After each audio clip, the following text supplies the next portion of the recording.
Anathema is similar to Catatonia and Sentenced in the fact that they have morphed themselves into something that they didn't begin as.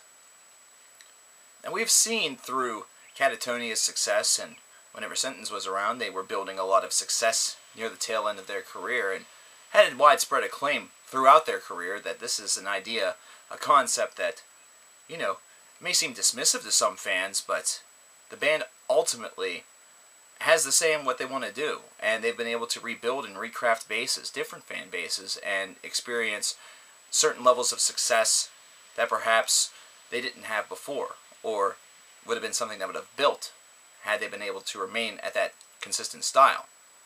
Sometimes bands just drift that way. Take a look at what's happening with Opeth, which is a change that I actually like.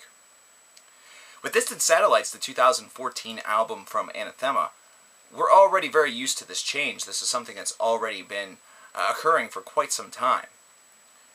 We recently reviewed Weather Systems in 2012, and it was a triumphant album. It was a fantastic disc, one that was filled with a lot of, moving moments, not to mention some fantastic craftsmanship as far as the songwriting process is concerned. That's certainly not something that's been, rendered absent or obsolete with Distant Satellites. Instead, this is something that continues to be built upon. At the core of their sound, this is a group that definitely has the idea of songsmanship and the quieter moments of prog rock, or new prog as some people call it, very well down. It's something that they've almost tailored their sound toward. It's something where they're able to embody some of those softer moments and softer melodies, almost giving it a very romantic, almost walk-along-the-beach feel, while at the same time having harder edge moments that really can tug on your heartstrings, and really, I think this is music that actually can do a lot more to cause a little bit of a breakdown rather than films such as The Notebook, but that's a completely different story for potentially a completely different channel. I like that this is an album also that doesn't feel the need to have each part of a lengthy song, or a three-part song in this case, be, back to back to back. The Lost Song is actually in 3 parts, and you see it on tracks 1, 2, and 5. This is something that usually you see trilogies of songs occur back to back to back, or in a larger suite. Really, whenever you take a look at it here, you'd be talking about almost 16 minutes of music.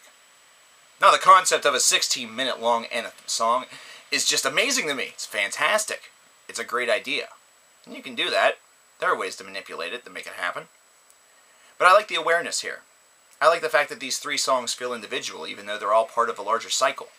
And I like the fact that they're able to blend literally just about every aspect of their sound, non-vocally that is, into one track, without it being too, dissidently aggressive.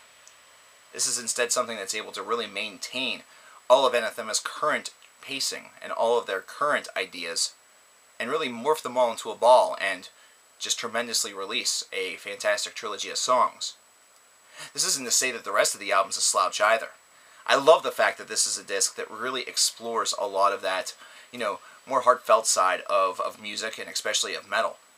This is something that at times doesn't even feel like a metal record whenever you think about it. In fact, fans of the black and death and, the more evil and hard-pressed and aggressive edge of metal would probably dismiss this as metal at all.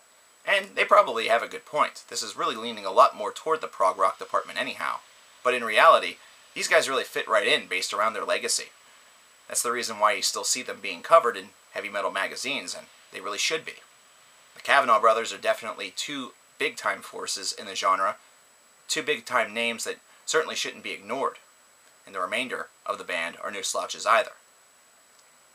The exquisite attention to detail whenever it comes to the craftsmanship of the songs, the way in which they're able to really take an idea and take a concept, something that perhaps may have an element of heartbreak or even an idea of redemption involved, and then place it and very carefully craft the atmosphere behind it, where the words are backed by the music.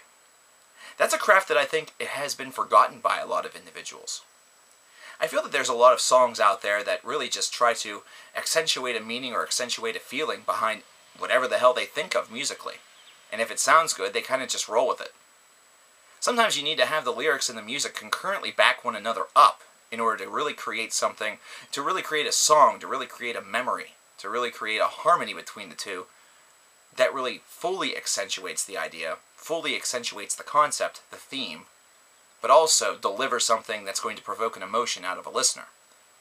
This is a band that's been very good at that for a long time, and it's one that's just getting better.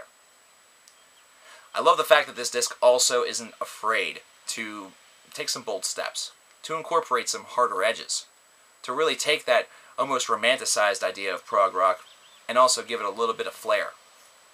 There's also a self-titled song in here, so that's something else to really look forward to.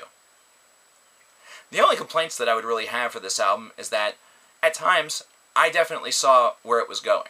I saw where things were kind of, progressing, not to take the term lightly.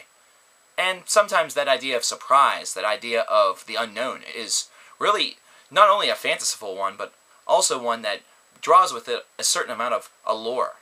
There's a little bit of a carnal lust for something like that in a lot of albums these days, for me at least, because an album that keeps me guessing means that even if I'm, wrong with where things go, I'm at least surprised in a way that's, pleasing. It's not as though that, they necessarily have to do that much with their sound. Really, the way that they are right now, Anathema could release albums like this for the remainder of their career and be fine. They would always have a fan base, and I would be counted among them. But would you? I would give this album a 78 out of 100. Might seem light to a lot of you, but like I said, I saw some of the stuff coming. The beautiful moments are something that I'm very used to whenever it comes to this band, so that didn't come as that large of a shock. The incorporation of some of the harder moments also really wasn't that big of a shock, because I know that played a part in their career. The nicest element about this album is the fact is that it really is able to embody various points in time whenever it comes to their long and lengthy career. One that's, really about 25 years in the making. What I would like to see, perhaps on some future releases, is something that does bar a little bit more unpredictability. Something that kind of takes you on a ride. This took me on a ride, but a ride where, kind of like with a lot of, action movies these days, I kind of knew where things were going. That's not a bad thing. It's a minor complaint. What's your favorite song off of Distant Satellites? What's your favorite album from this band in general?